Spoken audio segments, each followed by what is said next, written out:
Hi వర్స్ welcome to our channel. ప్రస్తుతం మనతో పాటు senior journalist Damu Bala sir వారితో మాట్లాడదాం. నమస్కారం సార్. నమస్తే సార్, బాలినేని అండ్ ఉదయ్ భాను వీళ్ళిద్దరు కూడా వైసీపీకి రాజీనామా చేసేసి జనసేనలో చేరారు. కేతిరెడ్డి గారు కూడా జాయిన్ అయిపోతున్నారు అని అంటున్నారు. అయితే మరి వైసీపీలో ఏం జరుగుతుందని చెప్పుకోవచ్చు, మొత్తం ఖాళీ అయిపోతుంది అని అంటున్నారు. జగన్మోహన్ రెడ్డి గారు కూడా ఒక మీటింగ్ ఏర్పాటు చేస్తున్నారు, దీని మీద ఒకసారి విశ్లేషణ చేద్దామని చెప్పేసి. మరి దాన్ని ఆయన ఏ విధంగా హ్యాండిల్ చేయబోతున్నారు సార్? జగన్కి తీవ్రమైన ప్రతికూల పవనాలు వాళ్ళ పార్టీలోనే వీస్తున్నాయి. బయట పక్కన పెడితే నిజానికి బయట చంద్రబాబు జగన్ని వేధించాలనుకున్న స్థాయిలో ఏమీ వేధించట్లేదు ఆ స్థాయిలో. కానీ ఆయన పద్ధతిలో ఆయన ఇబ్బందులు అయితే పెడుతున్నాడు. కానీ జగన్కి పర్సనల్గా చంద్రబాబు ఇప్పటివరకు ఏమీ అటాక్ ఇవ్వలేదు. మేబీ టైమింగ్ కోసం వెయిట్ చేస్తున్నట్టున్నాడు. ఆ టైమింగ్ ఎప్పుడనేది చూడాలి. ఎందుకంటే జగన్ని ఏది వేధించాలనుకున్నా కొంతవరకు మోడీ గ్రీన్ సిగ్నల్ కూడా అవసరం. సో ఆ యాంగిల్లో పక్కన పెడితే జగన్కి వితిన్ ద పార్టీలో మాత్రం చాలా ఇబ్బందులు అనేవి మొదలైనవి. దానికి కూడా పరోక్షంగా చంద్రబాబు కూడా కారణమైతే ప్రత్యక్షంగా జగనే కారణం. సో ఎందుకంటే జగన్ గత 5 ఏళ్లలో పని విధానం వల్ల జగన్ పార్టీలోనే చాలామంది తీవ్ర అసంతృప్తితో ఉన్నారు. వాళ్ళు బయటికి పోయే పరిస్థితి కొంతమందికి ఉంటే కొంతమందికి లేదు. ఇప్పుడు ఏమైందంటే నిన్న బాలినేని శ్రీనివాసరెడ్డి ఎవరైతే ఉన్నారో ఆయన పార్టీకి రిజైన్ చేసేసి వెళ్ళిపోయాడు. అట్లాగే జగ్గయ్యపేట మాజీ ఎమ్మెల్యే సామినేని ఉదయ్ భాను ఆయన కూడా నిన్న వెళ్ళి మన ఎవరు పవన్ కళ్యాణ్తో కలిశారు వీళ్ళిద్దరూ. సో కలిసిన తర్వాత వాళ్ళిద్దరు కూడా ఏం చెప్పారంటే మేము వైసీపీలో ఉండలేకపోయినాము, వచ్చేసామని చెప్పారు. ముఖ్యంగా బాలినేని చాలా మాట్లాడారు. తను వైఎస్ఆర్ బంధువు, వైఎస్ఆర్ కోసమే నేను జగన్ పార్టీలో కూడా ఉన్నాను. బట్ నాకు ఎప్పుడూ కూడా జగన్ గౌరవమే లేదు. నేను చాలాసార్లు ఏడ్చేడ్చి నాకు కన్నీళ్ళు ఇంకిపోయాను కూడా చెప్పాడు. సో మొత్తానికి అతను జగన్ దగ్గర ఇబ్బందులు పడినట్టుగా తెలుస్తుంది. చాలామంది ఇబ్బందులు పడినట్టుగానే అర్థమవుతుంది. కేతిరెడ్డి వెంకటరామరెడ్డి కూడా జనసేనలోకి వెళ్ళబోతున్నాడని వార్త వచ్చింది. బట్ ఈరోజు ఆయన ఒక చిన్న వీడియో రిలీజ్ చేశారు. అది నేను ఎప్పటికీ వెళ్ళను, జగన్ వెంటే ఉంటాను, ఎన్ని కష్టాలు వచ్చినా చనిపోయే వరకు జగన్ వెంటే ఉంటాను నేను అని కూడా ఆయన చెప్పాడు. సో అలా చెప్పిన వాళ్ళు కూడా వెళ్ళరని గ్యారంటీ లేదు. బట్ ఈ రోజుకి ఆయన అలా చెప్పాడు కేతిరెడ్డి ఓపెన్గానే జగన్ మీద విమర్శలు కూడా పెట్టాడు. ఏంటంటే జగన్ ఒక కోటరీలో ఉండిపోయాడు. ఆ కోటరీ మాటలు విని ప్రత్యక్షంగా రాజకీయాల్లో ఉన్న వాళ్ళ అభిప్రాయాలు తీసుకోకపోవడం, వాళ్ళతో మాట్లాడకపోవడం అనేది జగన్ చేసిన మేజర్ మిస్టేక్ అనేది కేతిరెడ్డి చెప్పాడు. దానివల్ల ప్రజల్లో వ్యతిరేకత వచ్చిందనేది కేతిరెడ్డి అనాలిసిస్. అది వాస్తవం కూడా. అందరూ కూడా ఇప్పుడు వైసీపీలో ఇదే విషయాన్ని చెబుతున్నారు. బట్ ఇప్పటికీ జగన్ మారలేదు అంటున్నాడు. ఇప్పటికీ సజ్జల కావచ్చు, మిగతా కోటరీ ఎవరు ఉన్నారో వాళ్ళతోనే కంటిన్యూ అవుతున్నాడు. కాకపోతే కొంతమందితో విస్తృతంగా మాట్లాడుతున్నాడు. కానీ మెయిన్గా వాళ్ళ సలహాలు తీసుకోవడం, వాళ్ళతోనే ప్రధానమైన విషయాల మీద చర్చ చేయడం అనేది ఇప్పటికీ కూడా చాలామందికి జీర్ణం కావట్లేదు పార్టీలో. సో రెండవది మాట్లాడితే బెంగళూరు వెళ్ళి కూర్చోవడం పట్ల కూడా వైసీపీలో సీరియస్ అసంతృప్తి అయితే ఉంది. ఎందుకంటే ఇక్కడ పార్టీకి చాలా అవసరం జగన్. ప్రజలకి, పార్టీకి, కార్యకర్తలకి భరోసా ఇవ్వాలి, వాళ్ళతో కలవాలి, వీలుంటే ప్రజా దర్బార్ పేరుతో ఇది చేయాలి. ఇవన్నీ పక్కన పెట్టి వస్తాడు, విజిట్ చేస్తాడు, మళ్ళీ వెళ్తాడు. గతంలో పవన్ కళ్యాణ్ ఇదే విధంగా వైసీపీ వాళ్ళు విమర్శించారు, ఆయన వీకెండ్ పొలిటీషియన్ అని. ఇప్పుడు ఇతని పరిస్థితి కూడా అయిపోయింది. ఇతను కూడా వీకెండ్ పొలిటీషియన్ లాగా ఇక్కడికి వస్తాడు, 2 రోజులు ఇది చేస్తాడు, మళ్ళీ బెంగళూరు వెళ్ళిపోతాడు. అక్కడికి ఎందుకు వెళ్ళిపోతున్నాడు అనేది అదొక మిస్టరీ. అది రాజకీయ చర్చల కోసం వెళ్తున్నాడని, ఆయనకు ఆరోగ్యం బాగాలేదు, అంటే మెంటల్ హెల్త్ ఇష్యూస్ ఉన్నాయి, దానికోసం ట్రీట్మెంట్ రకరకాలు ఉన్నాయి. కానీ దాన్ని కూడా అతను క్లియర్ చేయలేదు. ఇన్ని రకాల గందరగోళం ఉన్నప్పుడు నేను ఎందుకు వెళ్తున్నాను ఓపెన్గా చెప్పాలి కదా రాజకీయ నాయకులు. అది కూడా చెప్పట్లే. అంటే ఈ ట్రాన్స్పరెన్సీ ప్రజలతో ప్రత్యక్షంగా ఓపెన్గా ఉండకపోవడం, దీనివల్ల జగన్ చుట్టూ నెగిటివ్ నెరేటివ్స్ అనేవి ఇప్పటికి వెళ్తున్నాయి. ఈ కాంటెక్స్ట్లో ఇప్పుడు బాలినేని వెళ్ళిపోయాడు, సామినేని ఉదయ్ వెళ్ళిపోయాడు, కేతిరెడ్డి వెళ్తాడు అంటున్నారు, ఆయన అయితే వెళ్ళనన్నాడు. అట్లాగే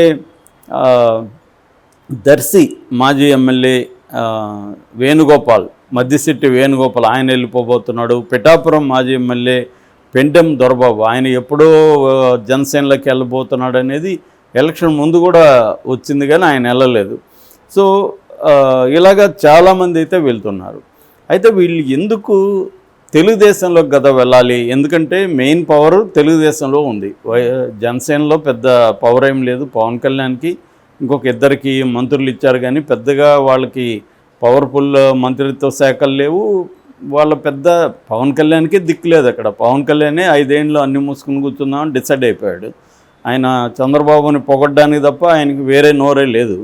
అలాంటప్పుడు వీళ్ళు చేరి జనసేనలో ఏం సాధిస్తారు అన్న ప్రశ్న ఇప్పుడు అందరికీ వస్తుంది.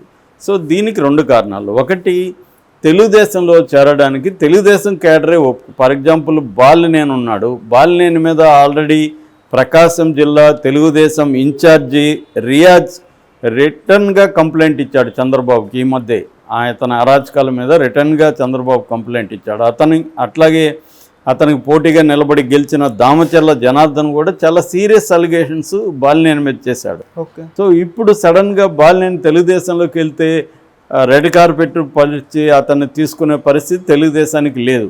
ఎందుకంటే బలమైన నాయకులు అతనికి వ్యతిరేకంగా తెలుగుదేశంలో ఉన్నవాళ్ళు, అతని వల్ల బాధలు పడినోళ్ళు గట్టిగా ఉన్నారు కాబట్టి వాళ్ళు రానివ్వరు. కాబట్టి తనకి తెలుగుదేశంలో వెళ్ళే పరిస్థితి లేదు. పోనీ కాంగ్రెస్లోకి వెళ్ళొచ్చు, ఎందుకు జనసేనలోకి వెళ్ళాడు? చాలామంది వైసీపీ వాళ్ళు ఇదే బాధపడుతున్నారు. పోయి జనసేనలోకి ఎందుకు వెళ్ళావు? అక్కడ నేను ఎవడు పట్టించుకోడు. పవన్ కళ్యాణ్ 2వ అపాయింట్మెంట్ ఇవ్వడు. నువ్వు మంగళగిరి వెళ్తే నువ్వు ఒక చైర్ కూడా కారులో తీసుకెళ్ళు, ఎందుకంటే నీకు అక్కడ చైర్ కూడా ఎవడు వేయడు, ఖాళీలు ఉండవు చైర్లు అక్కడ. నిన్ను ఎవడు లేచి సార్ ఇక్కడ కూర్చోనని అనేవాడు ఎవడు ఉండడు. నీ చైర్ నువ్వే వెళ్ళి తీసుకెళ్ళి కూర్చోవాలి. అలాంటి పరిస్థితి ఉందని కూడా చెప్తున్నారు. అదన్నీ ఆయనకు తెలియదా? మరి ఎందుకు జనసేనలో చేరాడు? ఉదయ్ భాను ఎందుకు జనసేనలో చేరాడు? మిగతా వాళ్ళు కూడా ఆళ్ళ నాని కావచ్చు, జోగి రమేష్ లాంటి వాళ్ళు కూడా వెళ్ళిపోయే అవకాశం ఉంది. వాళ్ళు కూడా మ్యాక్సిమం జనసేనలోకి వెళ్ళాలని అనుకుంటున్నారు. ఎందుకు అంటే తెలుగుదేశంలో చేరడానికేమో తెలుగుదేశంలో బలమైన నాయకత్వం ఆయా ప్రాంతాల్లో ఉండడం వల్ల వైసీపీ నుంచి తెలుగుదేశంలోకి రావడాన్ని వాళ్ళు గట్టిగా వ్యతిరేకిస్తారు. మనం పోతుల సునీత విషయం చూసాం. ఎమ్మెల్సీకి రిజైన్ చేసింది, వైసీపీ పార్టీకి రిజైన్ చేసింది, తెలుగుదేశంలో చేరి ఎమ్మెల్సీ కావాలనుకుంది. కానీ అక్కడున్న తెలుగుదేశం నాయకులు ధర్నాలు రాస్తారోకలు చేసి ఆ అమ్మాయిని అడ్డుకున్నారు. అదే పరిస్థితి రాష్ట్రం అంతా కూడా ఉంది. ఎందుకంటే ఈ 5 ఏళ్ళు వైసీపీ అరాచకాలకు వీళ్ళందరూ బలయ్యారు. సో వాళ్ళ వల్ల వీళ్ళు అనేక బాధలు పడ్డారు. ఇప్పుడు వచ్చి వాళ్ళు పార్టీలకు వచ్చి వాళ్ళకి పదవులు చంద్రబాబు ఇస్తే వీళ్ళందరూ గమ్మున ఉంటారు కదా. అందువల్ల రెండోది చంద్రబాబుకి ఏం అవసరం లేదు వాళ్ళని, వైసీపీని వీక్ చేయాలనేది తప్ప చంద్రబాబు టార్గెట్ తన పార్టీలకు వాళ్ళు రావాలనేది చంద్రబాబుకు కూడా లేదు. వైసీపీ వీక్ అయితే చాలు చంద్రబాబుకి. దాంతో వీళ్ళందరూ ఇప్పుడు ఏం చేస్తున్నారంటే జనసేనలోకి చేరుతున్నారు. ఎందుకు జనసేనలోకి చేరుతున్నారంటే, ఒకటి తెలుగుదేశం డోర్స్ క్లోజ్ చేసింది, బీజేపీ డోర్స్ క్లోజ్ చేసింది, కాబట్టి ఆ రెండిట్లోకి వెళ్ళలేరు. కాంగ్రెస్లోకి వెళ్ళారనుకో వీళ్ళ మీద ఆల్రెడీ కేసులు ఉన్నాయి, వీళ్ళ మీద ఆల్రెడీ వేధింపులు ఉన్నాయి. చంద్రబాబు ఊరుకోడు కాంగ్రెస్లో ఉన్నా. కాబట్టి జనసేనలో వచ్చారనుకో ముందు కేసులు ఎత్తేస్తారు, ఉన్నా కూడా అవి సైలెంట్ అయిపోతాయి. తర్వాత కక్ష సాధింపు ఉండదు, వీళ్ళ ఆస్తుల మీద ఇంకో దాని మీద కక్ష సాధింపులు ఉండదు. అంటే మాకేమీ కొత్తగా అదనంగా ప్రయోజనం రాకపోయినా పర్లేదు, మమ్మల్ని అరెస్ట్ చేయకుండా ఉంటే ఈ 5 ఏళ్ళు చాలు అని ఒక తలదాచుకునే శిబిరంలాగా జనసేనని వీళ్ళు భావిస్తున్నారు. పోయి ఆడ మనకి వర్షం వస్తేనో ఇంకొకటి వస్తేనో తలదాచుకుంటాం కదా ఎక్కడ, అట్లాగే ఇది జనసేన అనేది వాళ్ళకి తలదాచుకుంటున్నారు. ముందు అసలు వాళ్ళని వాళ్ళు కాపాడుకుంటున్నారు. మళ్ళీ ఎవరు అధికారంలోకి వస్తే ఈ బ్యాచ్ అంత మళ్ళీ అటు జంప్ అవుతారు, నో డౌట్. ఇప్పుడున్న రాజకీయాలు అదే పరిస్థితి. సో ఇక్కడ కూడా ఇప్పుడు మనం చూస్తే బీఆర్ఎస్లో కూడా చాలామంది అన్కండిషనల్గా మేము చేరుతామని మన రేవంత్ రెడ్డికి సిగ్నల్స్ పంపిస్తున్నారు. ఎందుకు? సేమ్ కారణం, కేసులు ఉండవు, 5 ఏళ్ళు మనం ప్రశాంతంగా ఉండొచ్చు, తర్వాత చూసుకుందాం. సో ఇది అందరి పరిస్థితి అదే. జనసేనకి ఎందుకు చేర్చుకుంటుందంటే, ఒకటి వైసీపీ వీక్ అవుతుంది, 2 ఉంటే ఉంటారు, వాళ్ళు ఉన్నా లేకపోయినా మనకు పెద్దగా ఒరిగేదేం లేదు, ఉన్నీలే అని వాళ్ళు అనుకుంటున్నారు. సో జనసేనకైనా తెలుగుదేశానికైనా టార్గెట్ ఏంటి? వైసీపీని బలహీనం చేయడం. ఇప్పుడు జగన్ అత్యవసర సమావేశాలు పెట్టుకున్నాడు, కానీ ఇప్పటికిప్పుడు జగన్ పెట్టుకొని ఏం చేస్తాడు?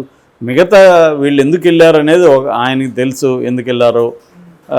తర్వాత ఎవరెవరు వెళ్ళబోతున్నారో తెలుసు, వాళ్ళని ఆపడానికి ట్రై చేస్తాడు. కానీ రేపొద్దున వాళ్ళు గతంలో నువ్వు మాకు 5 ఏళ్ళు అధికారంలో ఉన్నప్పుడు మాకేం ఒరగబెట్టావు అనుకుంటారు. నిజానికి ఈయన బాలినేనికి మంత్రి పదవి 2.5 ఏళ్ళు ఇచ్చాడు జగన్. అయినా కృతజ్ఞత ఏముంటుంది? ఇవాళ ఎవడి స్కిన్ వాడు చూసుకోవాలి.